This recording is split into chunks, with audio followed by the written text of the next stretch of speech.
Hi. ఫిబ్రవరి వెళ్ళి మార్చి వచ్చింది అంటే బయట ఎండలు కూడా మండిపోతున్నాయి. ఇలాంటి సమయంలో రోజంతా బయట పని చేసి ఇంటికి వచ్చేటప్పటికి చల్లగా హాయిగా ఏదైనా తాగాలనిపిస్తుంది కదా. అలాంటప్పుడు మన ఇంటి లక్ష్మీ రుచుల్లోని ఈ ప్రత్యేక ఐస్ టీని ఒకసారి ట్రై చేయండి. ఈ ఐస్ టీ తయారీ విధానం ఎలాగో ఒకసారి తెలుసుకుందాం. మొదటిగా స్టవ్ వెలిగించి గిన్నెను పాత్రను స్టవ్ మీద పెట్టి 2 గ్లాసుల వాటర్ పోసి ఆ వాటర్ మరగనివ్వాలి. మరుగుతూ ఉన్నప్పుడు అందులో ఒక 2 స్పూన్లు టీ పొడి వేసుకొని మరి కొంతసేపు మరగనివ్వండి.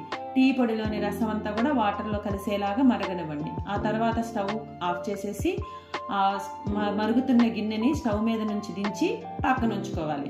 ఆ తర్వాత కొంచెం ఆ వాటర్ని చల్లారబెట్టాలి. కొంచెం చల్లారిన తర్వాత వేరే గిన్నెలోకి దాన్ని వడకట్టుకొని తీసుకోవాలి. పుదీనా ఆకులు, కొంచెం ఫ్రెష్ పుదీనా ఆకులు అయితే చాలా మంచిదండి. పుదీనా ఆకులు, కొంచెం తులసి ఆకులు వేసుకొని కలుపుకోవాలి. కలుపుకున్న తర్వాత మనం గ్లాసులోకి సర్వ్ చేసి పెట్టుకోండి. సర్వ్ చేసుకున్న తర్వాత మనకు కావాలనుకుంటే పటికి బెల్లమైనా వేసుకోవచ్చు, షుగర్ అయినా వేసుకోవచ్చు, లేదా హనీ అయినా వేసుకొని తాగొచ్చు. అలాగే తాగే ముందు అందులో కొంచెం నిమ్మరసం, అలాగే కొంచెం సబ్జా గింజలు కూడా వేసుకుంటే ఆరోగ్యానికి మంచిది. వేసవికాలంలో కొంచెం బాడీని చల్లబరుస్తుంది.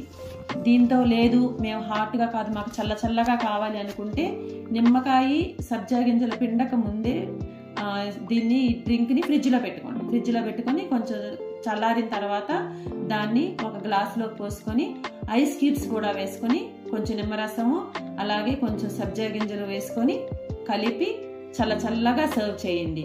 తాజాదనానికి ఆరోగ్యానికి ఐస్ టీ తాగండి. ఉల్లాసంగా ఉత్సాహంగా ఈ వేసవకాలాన్ని గడపండి. Thank you.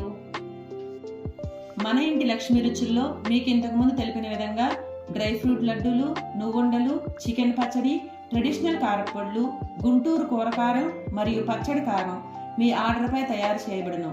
కావలసిన వారు స్క్రీన్పై ఉన్న నెంబర్కి వాట్సాప్ చేయగలరు. మీకు ఈ వీడియో నచ్చినట్లయితే like, share, comment and subscribe. Thank you.